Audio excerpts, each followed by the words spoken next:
بسم اللہ الرحمن الرحیم۔ السلام علیکم۔ دریائے نیل سے ایک مرتبہ جہاز کسی سوداگر کا جا رہا تھا۔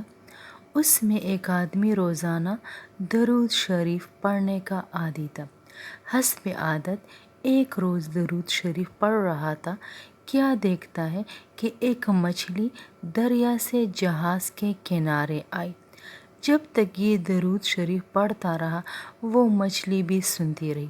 اتفاق سے ماہی گیر نے آ کر جو جال پھینکا وہ مچھلی اس جال میں پھنسی۔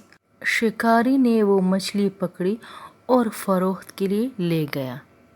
حضرت عمر رضی اللہ تعالیٰ عنہ یا حضرت ابوبکر رضی اللہ تعالیٰ عنہ بازار میں اس خیال سے آئے تھے کہ اگر کوئی بڑی مچھلی ہاتھ لگے تو خریدیں گے اور رسول خدا صلی اللہ علیہ وسلم کی دعوت کریں گے۔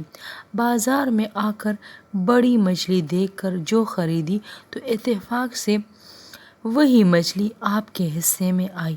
آپ نے مکان تشریف لا کر اپنی بیوی سے فرمایا، اس مچھلی کو خوب اچھی طرح مسالہ وغیرہ ڈال کر پکانا، آج رسول خدا صلی اللہ علیہ وسلم کی انشاءاللہ دعوت کروں گا۔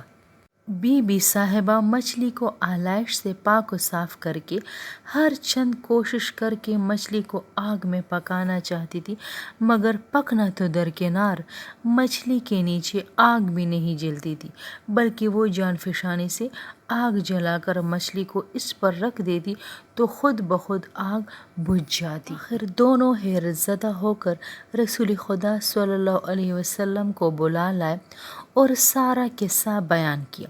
آپ صلی اللہ علیہ وسلم نے مچھلی کا حال معلوم کر کے فرمایا، دنیا کی آگ کیا معنی، دوزخ کی آگ بھی اس کو نہیں جلا سکتی، کیونکہ ایک مرتبہ ایک آدمی شوق دل سے درود شریف پڑھ رہا تھا اور مچھلی بھی شوق دل سے سن رہی تھی، لہٰذا دنیا کی آگ کیا معنی، دوزخ کی آگ بھی تو اس پر حرام ہے۔ سبحان اللہ، درود شریف پڑھنے والوں کے فضائل کہاں شمار ہو سکتے۔ مسلمانوں خوش ہونے کا مقام ہے۔ دیکھو ایک ایسی مخلوق تھی جس کو عقل بھی نہ تھی، جب اس پر درود سننے کی وجہ سے دوزخ کی آگ حرام ہو جائے تو کیا ہم پر باوجود مسلمان اور اشرف المخلوقات ہونے کے حرام نہ ہوگی؟ ضرور ہوگی۔ لہٰذا اگر آپ چاہتے ہیں کہ آپ دنیا اور آخرت میں کامیابی سے ہمکنار ہو جائیں، آپ پر دوزخ کی آگ حرام ہو جائے، تو ضرور درود شریف پڑھ کر اپنے گناہوں کا کفارہ ادا کیجیے۔ اللہ حافظ۔